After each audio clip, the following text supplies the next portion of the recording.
Di tengah usulan pergantian Wakil Presiden Gibran Rakabuming, Presiden Prabowo Subianto bertemu dengan Purnawirawan TNI Angkatan Darat.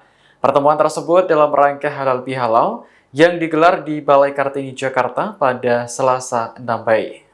Dalam siaran YouTube Sekretariat Presiden, sejumlah tokoh penting yang pernah menjadi bagian dari TNI tampak hadir, seperti Wakil Presiden ke-6 RI Tri Sutrisno, Ketua Dewan Ekonomi Nasional Luhut Binsar Panjaitan, hingga penasihat khusus Presiden bidang politik dan keamanan Wiranto.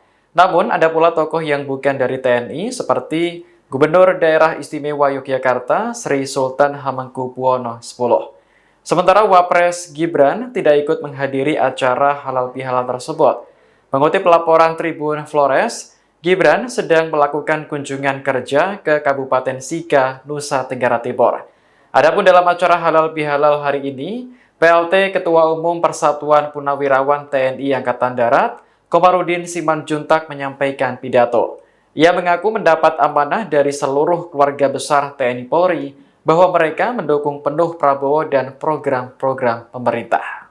Sebagaimana diketahui, Purnawirawan TNI tengah menjadi sorotan setelah menyampaikan 8 poin pernyataan sikap.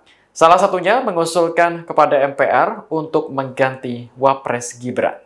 Download Tribun X sekarang, menghadirkan lokal menjadi Indonesia.